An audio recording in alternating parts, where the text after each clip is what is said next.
Bonjour à tous et bienvenue dans Smart Patrimoine. Smart Patrimoine, l'émission qui vous accompagne dans la gestion de vos finances personnelles et qui décrypte également avec vous les actualités et les enjeux du secteur de la gestion de patrimoine. Une émission tous les jours sur Bismart. Et au sommaire de cette édition, nous commencerons avec notre rendez-vous Investir Responsable, un rendez-vous dédié à l'ISR, à l'investissement durable ou encore à l'investissement à impact.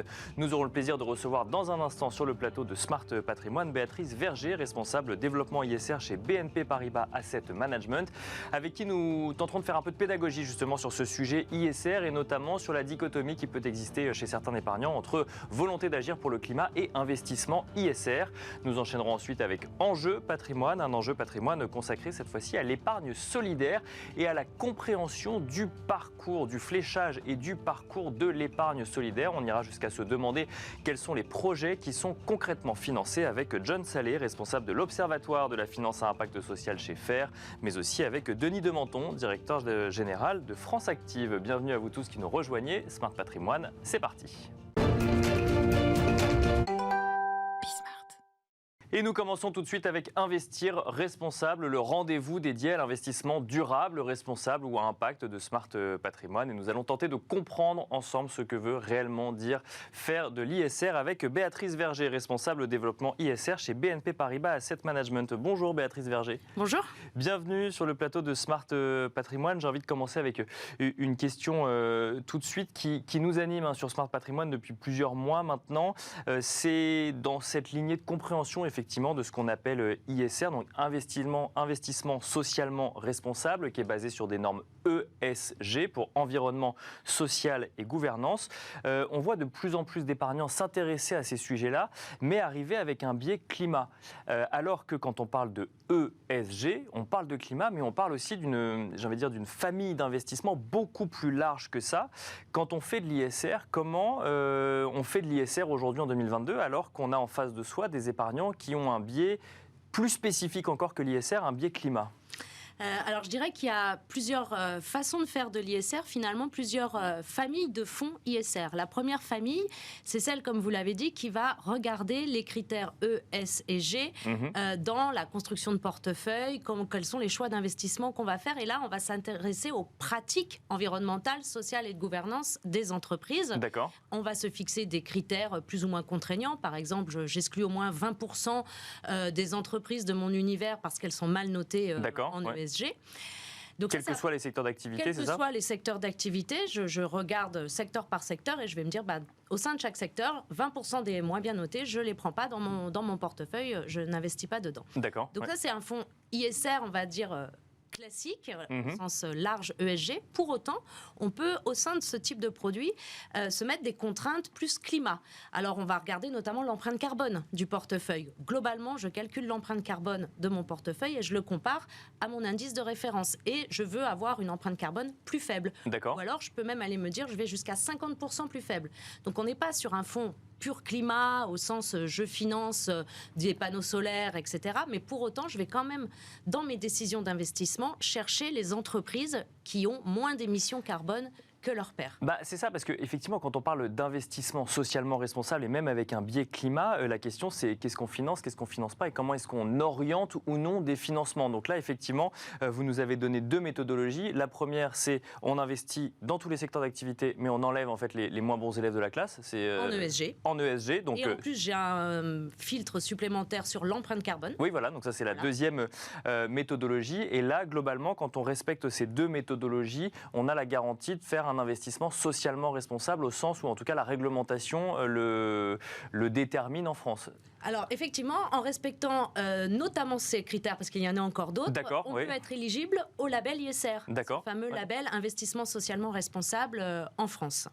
Donc ça, c'est le premier point. Après, la deuxième grande famille, je vais dire, c'est vraiment les fonds, on va dire, climat, je dirais pas pur, mais où on va aller investir dans les entreprises qui, par les produits qu'elles fabriquent et où les services qu'elles apportent, répondent à un enjeu environnemental ou social. D'accord. Par climat, mais ça peut être aussi sur le social.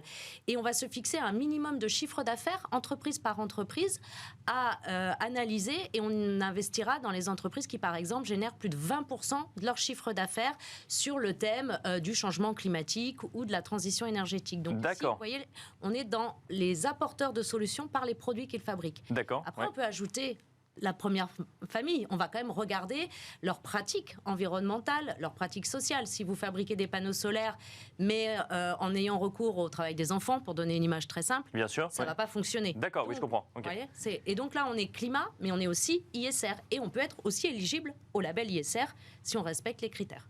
Donc en fait, on a cette première famille. Ensuite, on peut avoir un biais climat, là pour le coup, mais j'imagine que... Alors moi, j'ai pris l'exemple du biais climat parce que c'est effectivement un sujet qui est fortement d'actualité, mais on pourrait avoir la même chose sur le social, par exemple, ou sur la gouvernance. L'éducation, le vieillissement de la population, c'est des enjeux majeurs qu'on sait identifier. D'accord. Tout à fait, on peut avoir la même approche, mais là, sur la thématique sociale.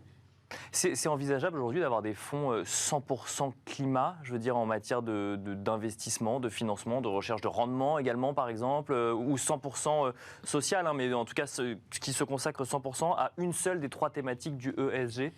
Oui, c'est possible. Sur le climat, des fonds qui vont financer la transition énergétique, qui vont investir dans les entreprises qui sont actives dans la transition énergétique ou sur le changement climatique. Après, je vous l'ai dit, on va se donner un minimum de chiffre d'affaires de l'entreprise, au moins 20%. Oui. Bien sûr, on va regarder ce que va faire les 80% restants si on est à une entreprise qui est à 20% pour s'assurer qu'elle ne fait pas des choses qu'on ne veut absolument pas.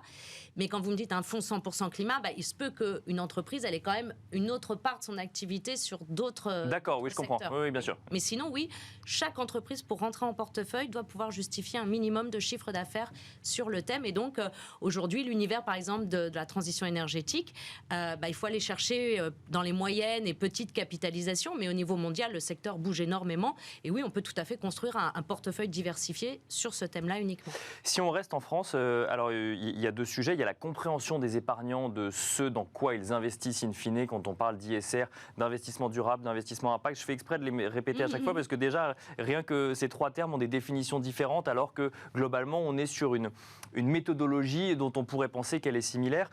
Vous avez mentionné le label ISR. Donc là, ça veut dire que ce label d'État, d'ailleurs qu'on reçoit souvent sur le plateau de Smart Patrimoine, vient garantir une certaine méthodologie dans la construction des fonds, c'est ça? Tout à fait. Le label ISR, il y a un cahier des charges qui a été défini.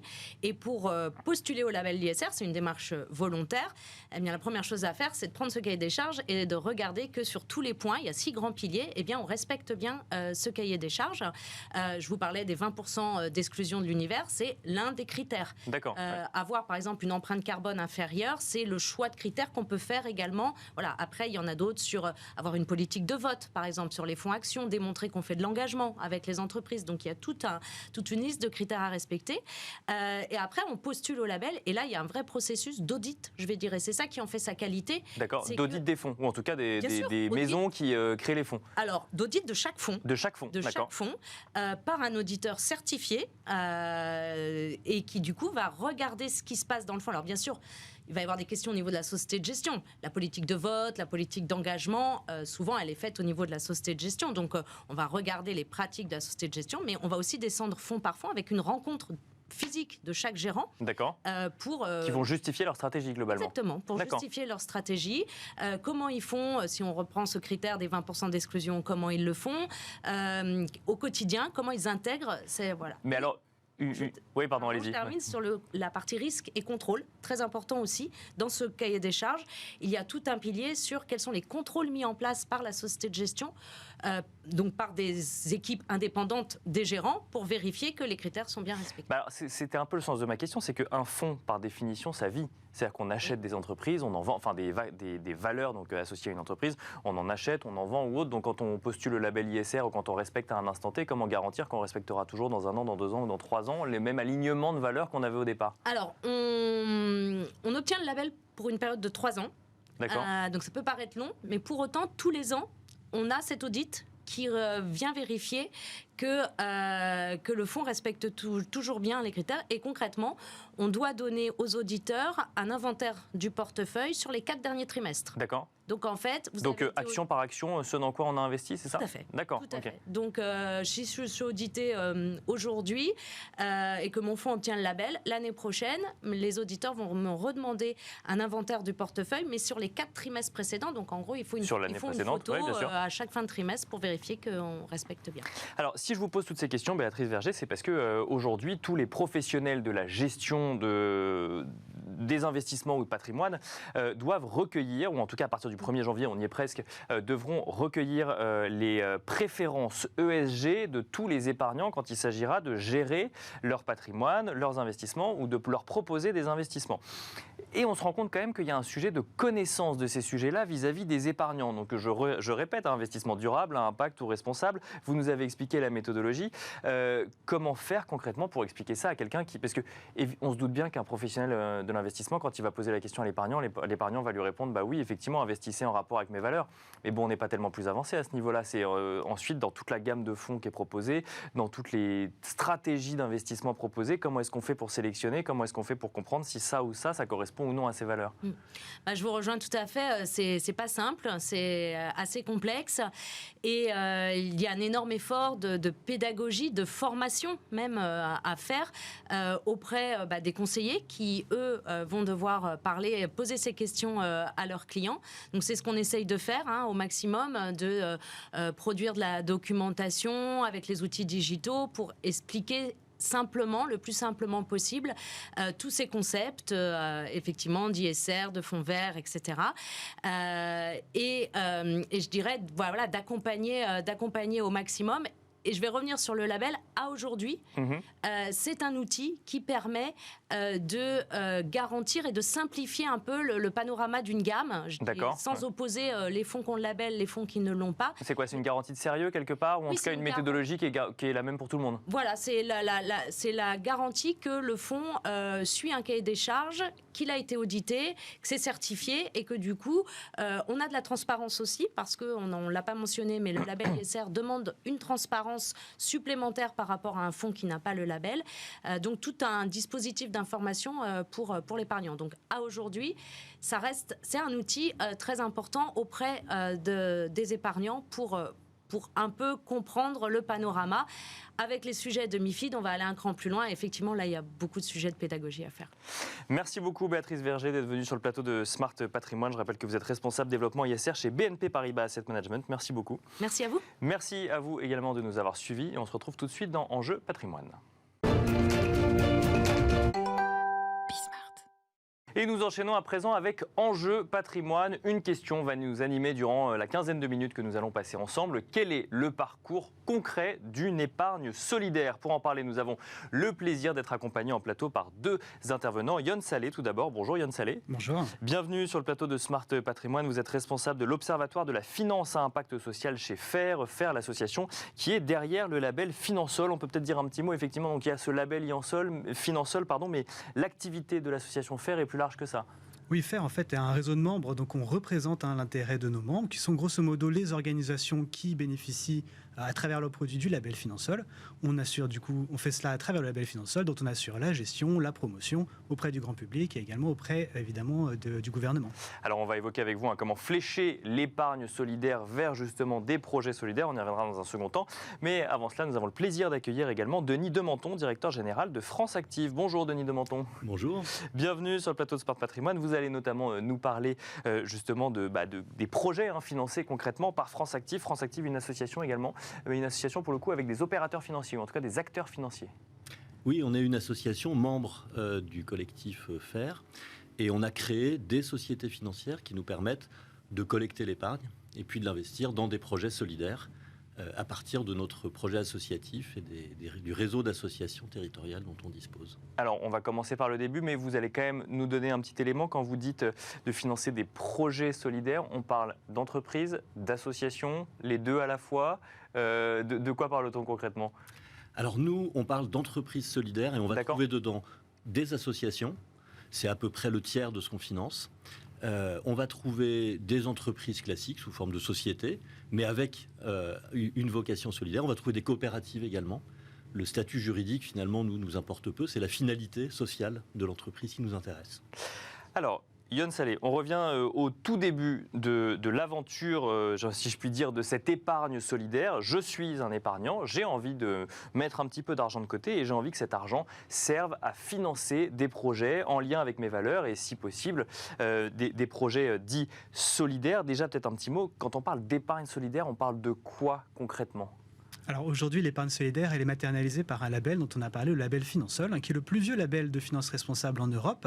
Il a 25 ans et qui a une particularité, c'est qu'il garantit à l'épargnant qu'une partie de son argent va servir à financer effectivement des projets dont parlait Denis à fort impact social, donc des associations, des coopératives, des mutuelles ou des entreprises commerciales qui ont un fort impact social, non cotées, qui agissent dans les territoires. Et donc c'est ces organisations-là qui sont soutenues.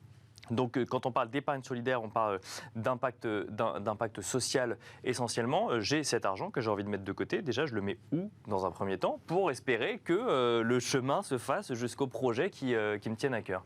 Donc aujourd'hui, il y a à peu près 180 produits financiers, donc produits d'épargne qui sont labellisés Finansol. Ils sont de tout type, et aussi bien des livrets, des comptes à terme, que des produits de placement en bourse, SICAV, FCP, classiques. Dans l'épargne salariale, il y a une obligation de distribution des produits solidaires, en fait, dans toutes les entreprises de plus de 50 salariés, qui sont très disponibles, en fait. On en trouve également dans l'assurance vie, notamment depuis le 1er janvier 2022, il y a une obligation d'inclure un produit solidaire dans tous les nouveaux contrats d'assurance vie. Donc ça, c'est un vecteur de diffusion, évidemment, des produits solidaires qui est très fort.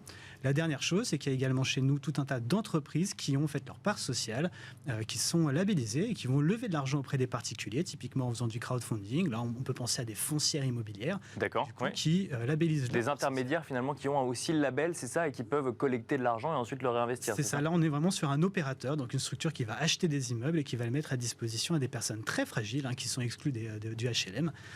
Et aujourd'hui, ce sont des acteurs très importants chez nous. Alors, ça nous amène quand même à parler effectivement du label Finansol. C'est-à-dire que, bon, effectivement, on a compris qu'on pouvait trouver des fonds, ou en tout cas des organismes financiers ou des intermédiaires financiers qui étaient labellisés Finansol. Concrètement, que garantit une labellisation Finansol à l'épargnant ?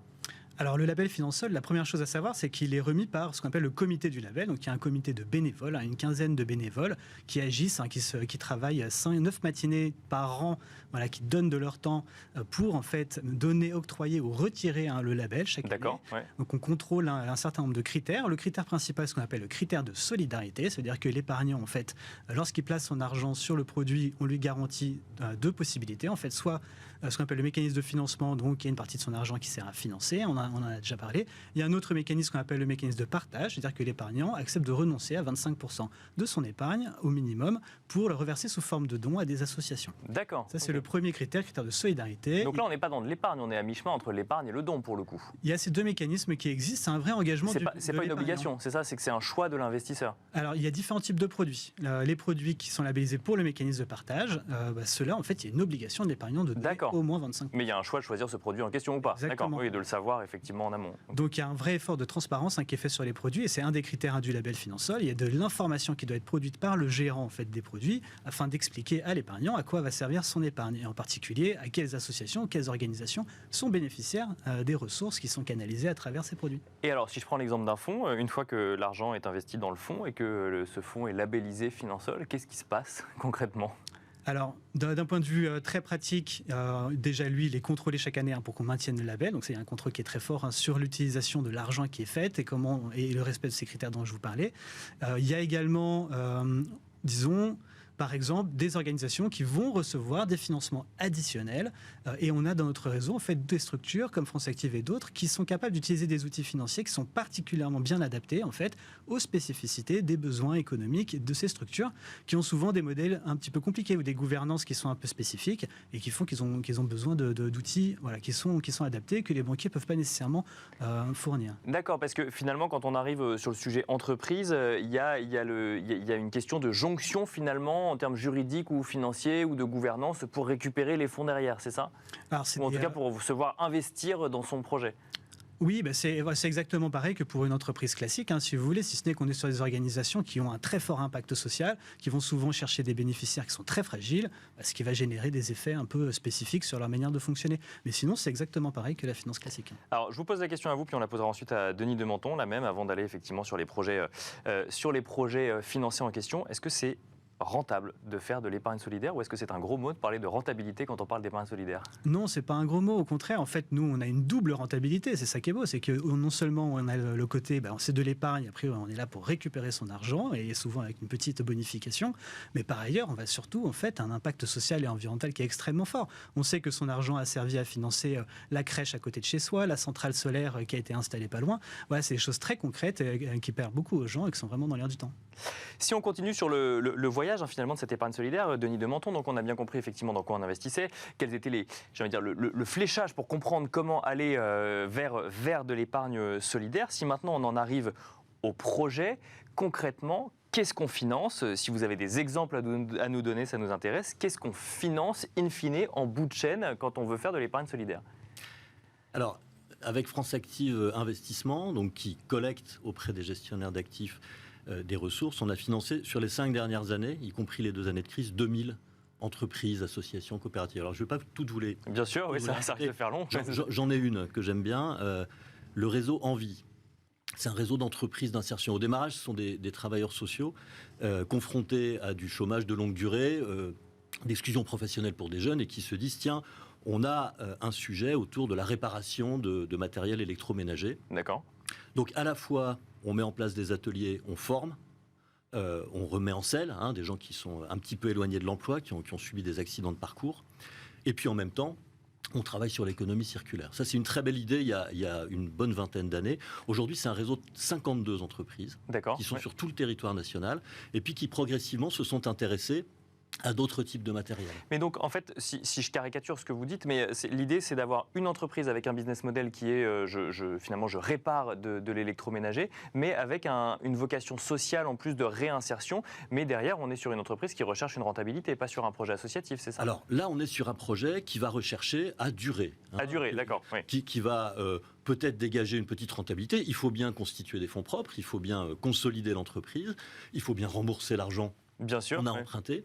Donc on n'est pas sur un projet caritatif, on est sur un vrai projet économique. D'accord, je comprends. Ouais. Qui cherche à s'équilibrer et à durer dans le temps. C'est un réseau qui aujourd'hui fonctionne sur un marché, mais qui a du mal à investir. Il y a quelques années, l'entreprise Envie du Nord souhaite se mobiliser sur un nouveau type de matériel, les écrans plats. Il faut investir dans des machines, il faut investir dans des nouveaux ateliers. Dans de la formation, j'imagine. Il faut investir pour créer un nouveau réseau commercial. C'est des métiers qui ont une certaine technicité. Donc ça ne s'improvise pas. Il faut un plan d'investissement. Et donc là, France Active est là parce que des investisseurs privés classiques vont trouver que ce modèle-là n'est pas suffisamment rentable et peut-être un peu trop risqué. Il est très nouveau. On est sur quelque chose d'hybride entre de l'économique et de la solidarité. Donc on a besoin d'avoir des investisseurs spécialisés qui savent travailler justement sur les business models. Et quand vous parlez des besoins de financement avec cet exemple précis, c'est là où derrière justement le fléchage financier peut amener du financement pour ce type de projet. Exactement. Pour cette entreprise par exemple. Oui. Pour pouvoir travailler là-dessus, moi j'ai besoin d'avoir des équipes qui sont sur place. Donc on a un réseau d'associations avec des professionnels de terrain et des bénévoles qui vont regarder le business plan, qui vont accompagner les dirigeants de ces structures pour monter un plan de financement assez classique. Et puis derrière, on a l'outil, on a France Active Investissement qui collecte cette épargne et qui peut faire un investissement sous forme de fonds propres, quasi-fonds propres, prêts participatifs, plusieurs centaines de milliers d'euros parfois, parce qu'on a des besoins qui peuvent être assez importants. Donc ça peut être de l'achat d'actions, par exemple? Tout à fait. Quand on a un capital, on peut avoir une augmentation de capital. Donc on est sur une association. Comme un investissement, comme un fonds d'investissement classique, c'est le même fonctionnement, un peu de choses près. Absolument. On a les mêmes outils, on les utilise différemment pour pouvoir les rendre accessibles à des modèles économiques qui sont, eux, un peu différents. Et ce qui nous intéresse, nous, c'est effectivement de pouvoir rendre l'argent aux épargnants in fine. Bien sûr. Voilà, il faut absolument qu'on ait des modèles qui tournent. Pardon, il y a un risque de ne pas récupérer l'intégralité de son capital sur ce type d'investissement si je reviens sur l'autre bout de la chaîne, sur le côté épargnant? Je pense que c'est comme dans tout investissement. C'est-à-dire que si vous êtes sur des produits d'épargne boursier, vous avez un risque effectivement de perdre de l'épargne. Bien sûr, complètement. Oui. Après, nous, on a des livrets bancaires, par exemple, qui sont sécurisés. On a un fonds euro également. Donc pour les épargnants en fait, qui ont une appétence au risque qui est plus faible, il y a des produits qui sont adaptés à leurs enjeux. C'est ça, c'est qu'il faut bien préciser qu'en fait, on est comme sur une assurance vie, par exemple. Tout n'est pas forcément investi dans une entreprise avec le risque associé à une entreprise. On peut diversifier les allocations au sein d'un livret et ensuite aller financer avoir une partie de son épargne qui va financer un projet comme celui dont vous nous parlez. Tout à fait. Sur la durée, donc France Active a investi sur des milliers d'entreprises. Bien sûr. Certaines vont mieux que d'autres. Et on n'a jamais fait perdre d'argent aux gens qui avaient confié par les différents systèmes des sommes à France Active Investissement. On essaye d'avoir des amortisseurs de risque. Et ce qui est très important pour garantir cette sécurité, c'est le suivi qu'on peut faire. Bien sûr. Donc là, c'est l'importance aussi des équipes de terrain. C'est le temps qu'on va y passer en cas de difficulté. Comment est-ce qu'on accompagne, comment est-ce qu'on aide à restructurer. Et finalement, dans la durée, on s'y retrouve. Et encore une fois, on a un petit rendement quand on peut dégager ce petit rendement sur certaines entreprises. Et puis, on a un rendement social très important pour nous d'être transparent à la fois sur le modèle économique, mais également sur les impacts sociaux. Il faut qu'on puisse garantir, et c'est pour ça qu'on a besoin du label Finansol qui vient nous fliquer tous les ans, qui vient vraiment regarder. Non, vous fliquez, Yann Salé. Non, mais avec beaucoup de plaisir. Qui est très exigeant parce que si on veut que le système dure, il faut qu'on soit impeccable sur les impacts sociaux qu'on a pu produire. Donc là, vous nous avez effectivement donné un exemple. Vous avez dit qu'il y a 2000 entreprises financées depuis le début via France Active. C'est-à-dire qu'il y en a plus encore côté Finansol, mais via France Active, il y a 2000 entreprises. Sur les 5 dernières années. Et cette année, ce sera 450 sur uniquement l'année 2022. Vous constatez, ou en tout cas, est-ce que vous constatez des créations d'entreprises en lien avec justement ce sujet solidaire ou insertion sociale ou autre qui viennent vous voir, par exemple ? Il y a un vrai renouvellement des générations. Alors, on l'a vu dans notre enquête, il y a un appétit des jeunes pour l'épargne solidaire, plus que pour leurs aînés. Donc ça, c'est un vrai motif d'espoir. Et puis, il y a une génération d'entrepreneurs assez jeunes, plutôt bien formés pour une partie d'entre eux, qui souhaitent créer leur entreprise avec un objectif social. Donc nous, notre boulot, c'est d'aller les chercher dès le démarrage, c'est-à-dire au moment où le financement du démarrage est le plus compliqué, et puis de pouvoir leur apporter un premier petit ticket, les accompagner dans la durée sur une deuxième levée de fonds, une troisième levée de fonds, pour faire grandir leur entreprise. 50% des projets qu'on aura financés cette année sont des projets de création. D'accord. Ça aussi, c'est un vrai motif d'espoir. Vous avez mentionné votre enquête, effectivement. Alors, je ne l'ai pas dit spécifiquement dans cette émission, mais c'est un constat qu'on fait souvent sur le plateau de Smart Patrimoine, c'est qu'il y a un sentiment d'être pas suffisamment informé ou de pas suffisamment comprendre ces types d'investissements. France Active a mené une étude. Vous constatez que 7 Français sur 10 ont le sentiment de ne pas être suffisamment informés sur le sujet de l'épargne solidaire. Il nous reste quelques secondes. Yann Salé, qu'est-ce qu'on pourrait faire pour favoriser encore plus l'épargne solidaire ? Aujourd'hui, en fait, les produits Finansol, ils sont disponibles dans tous les réseaux, pour tout le monde. C'est 24,5 milliards d'euros d'épargne, 5 milliards de croissance sur l'année 2021. On voit que c'est extrêmement dynamique. Ça reste 0,41% de l'épargne financière des Français. Il y a encore de la marge, évidemment, pour aller plus loin. Et on sait que derrière, en fait, il y a du besoin. C'était 690 millions d'euros investis en 2021 par les membres de notre réseau. 1350 organisations qui ont été financées. Voilà, et derrière, les impacts sont très forts. 1600 personnes très fragiles relogées, 6000 foyers qui ont accès à l'énergie renouvelable en plus sur l'année 2021. Vous voyez, donc c'est tout un tas pléthore de choses en fait qui nous laissent penser que il y a de l'information qu'on peut fournir, qui est concrète, qui parle, que les gens comprennent, et ça c'est vraiment une spécificité de notre finance, parce que c'est très proche d'eux, voilà, et c'est ça qu'il faut mettre en avant afin de continuer à développer les ressources et la finance solidaire. On n'a que 15 minutes. Si je veux en savoir plus sur l'épargne solidaire, je vais où, Yann Salé? J'imagine sur le site de FAIRE, c'est ça? Oui, c'est ça, sur finance-faire.org. Vous trouverez là-dessus 2 publications de référence chez nous. Il y a le baromètre de la finance solidaire qui est notre publication grand public avec le journal La Croix, et également le Zoom de la finance solidaire qui est plutôt à destination des professionnels. Merci Yann Salé. Je rappelle que vous êtes responsable de l'Observatoire de la finance à impact social chez FAIRE. Merci également Denis Dementon, directeur général de France Active. Merci à vous de nous avoir suivis et je vous donne rendez-vous demain sur Bismart pour un nouveau numéro de Smart Patrimoine.